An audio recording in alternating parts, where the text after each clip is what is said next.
Imagine getting on a bus you take every single day. Same route, same stop, same tired faces around you. Except this time, a stranger leans toward you and asks a question that doesn't make any sense. Are you going to Setealém? You don't know that word. You've never heard it before in your life.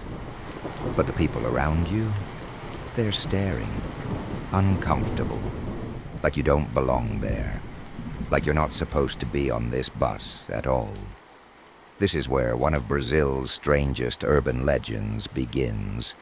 Not in a haunted house, not in an abandoned asylum, but on an ordinary city bus, in the middle of an ordinary afternoon.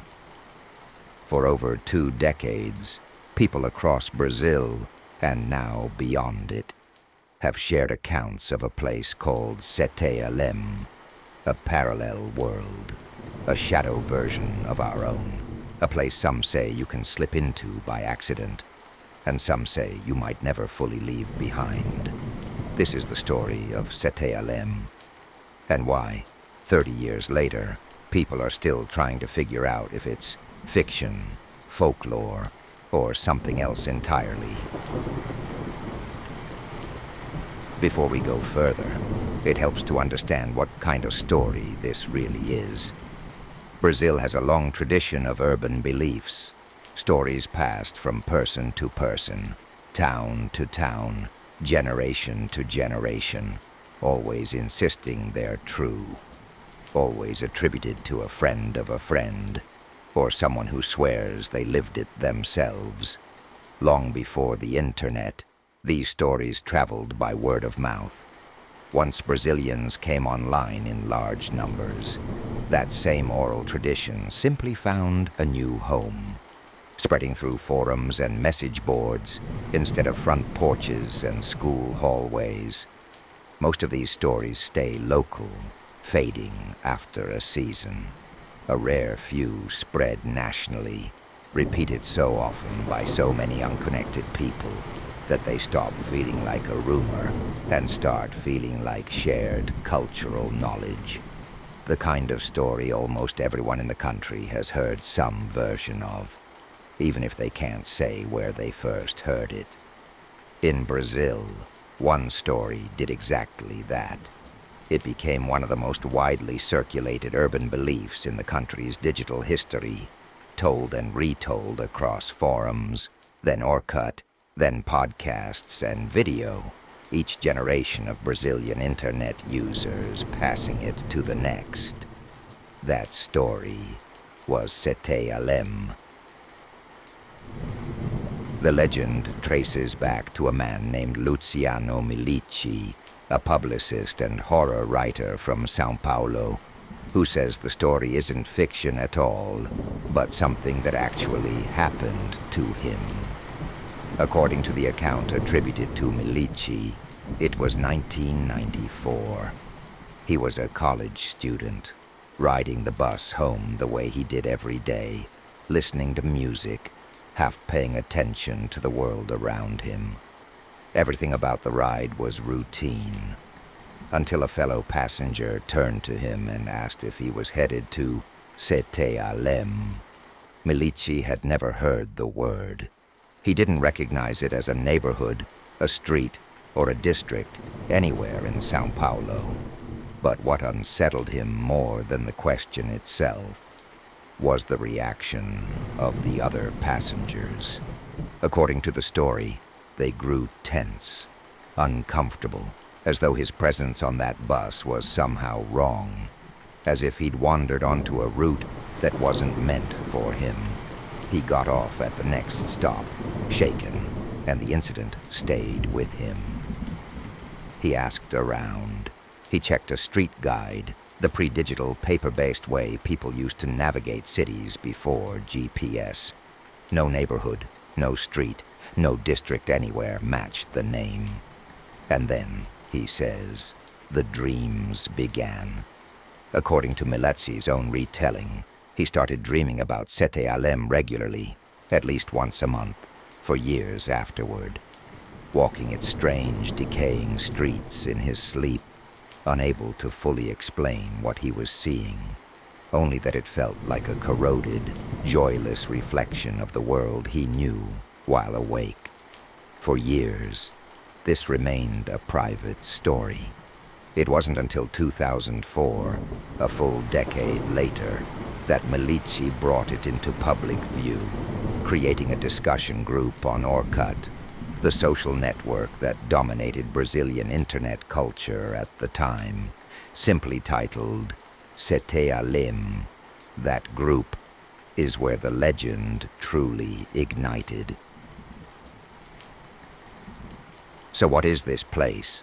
According to the legend, Setealém is described, across most retellings, as a parallel world, a degraded, decaying mirror of our own. Not hell exactly, not a spiritual afterlife exactly either.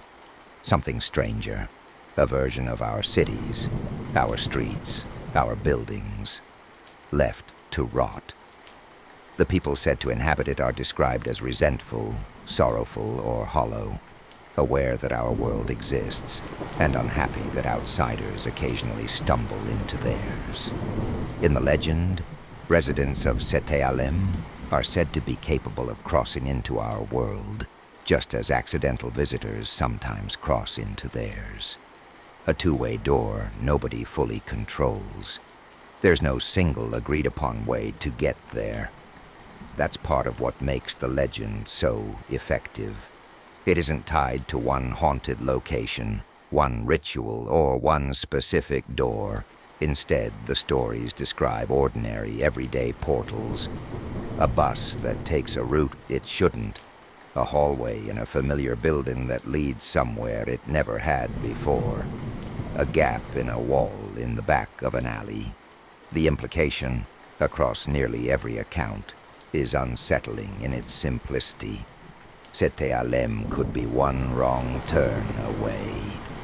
Not in a haunted mansion at the edge of town, but possibly on your own commute, in your own building, tonight. As the legend spread, first through Orkut, later through forums, podcasts, and horror compilation sites, new first-hand accounts began to surface.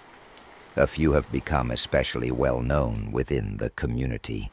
The Girl on the Stairs one, widely shared account, describes a young girl, in some retellings named Patricia, who was walking down the stairwell of an apartment building on her way to a birthday party at her father's place. Partway down, she says, she became disoriented and ended up not at the ground floor she expected, but in the lobby of an entirely different building. A building, according to her account, marked with the name Setealém. The story is typically told second-hand, through a parent or family friend, retelling what the girl described after the fact, which is common in this kind of oral, internet-spread legend. The details are sparse, almost deliberately so. No elaborate description of monsters or violence, just a wrong turn on a familiar staircase, and a building that shouldn't have been there. That restraint is part of why it unsettles people. It doesn't lean on shock.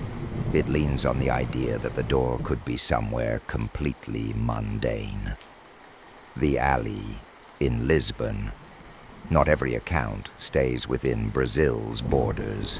One report, said to originate from Portugal, describes a Brazilian family abroad who claim to have found a passage to a version of Setealém by crossing through a gap in a wall in an alley in Lisbon.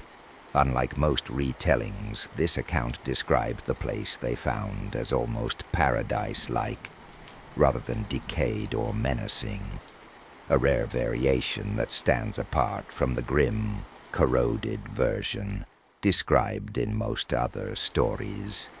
Whether that variation represents a different layer of the legend, a completely different phenomenon being folded into the same name, or simply the natural drift that happens when a story spreads for over 20 years, is something the community itself still debates. The Bermuda Triangle connection. As the legend matured, some retellings began linking Setealém to older, more globally recognized myths, most notably the Bermuda Triangle. Some versions of the story suggest that the roads or passages people describe finding and then losing again might connect to the same kind of vanishing phenomena associated with the triangle. A few even tie it to the legend of Atlantis, suggesting that the lost civilization wasn't destroyed at all, but displaced into Setealém itself. This is a good example of how urban beliefs evolve. A story doesn't need to originate the mythology it uses. It can borrow existing frameworks from older, unrelated legends and fold them into its own mythos to feel bigger, older, and more interconnected than it actually is. 30 years is a long time for an urban legend to stay culturally relevant, especially one with no single canonical text, no single author-controlled universe, and no major film or streaming adaptation driving mainstream attention. So, why has Setealém lasted? Part of it is structural. Unlike more elaborate horror mythologies, Setealém asks very little of the listener. There's no complex lore to memorize, no rulebook of monsters or rituals. Its entire premise fits in a single unsettling question. What if there's a version of your world right next to it, and sometimes people slip between the two by accident? That simplicity makes it endlessly adaptable. Anyone can add a new account, a new bus, a new building, a new alley, without needing to reconcile it against a rigid canon. Every retelling adds to the legend instead of contradicting it. There's also something to be said for its psychological texture. Several people who research Brazilian folklore have pointed out how closely some Setealém accounts resemble descriptions of sleep paralysis, a real, well-documented phenomenon where a person wakes up temporarily, unable to move, often accompanied by a felt presence, distorted perception, or a sense of dread. Brazilian folklore has a long tradition of framing sleep paralysis through supernatural narratives, and some researchers see Setealém's dream-heavy retellings, including Milici's own account of recurring monthly dreams, as part of that same tradition, a cultural language for processing something the body experiences, but the mind can't easily explain. And finally, there's timing. Setealém took root right as Brazilian internet culture was exploding through Orkut in the mid-2000s, a platform built entirely around communities and shared group identity, a legend that thrives on collective contribution found in Orkut, the perfect incubator, a place where thousands of people could gather under one group name and add their own chapter to a story that belonged to everyone and no one. Today, more than 2 decades after that first bus ride, Setealém has outgrown Orkut entirely. It's been retold on YouTube channels, discussed on horror podcasts, adapted into published short story collections, and cited on the same lists of Brazilian folklore that include far older legends, the kind that used to be told around a fire, long before there was an internet to spread them on. And that's really the most striking part of this story, how common it actually is.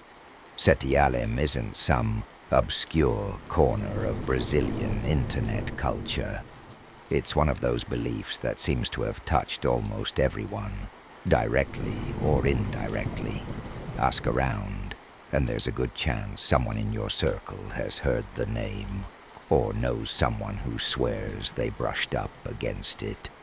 Whether it began as a real, unexplainable experience, or as a piece of atmospheric storytelling that simply found the right moment to spread.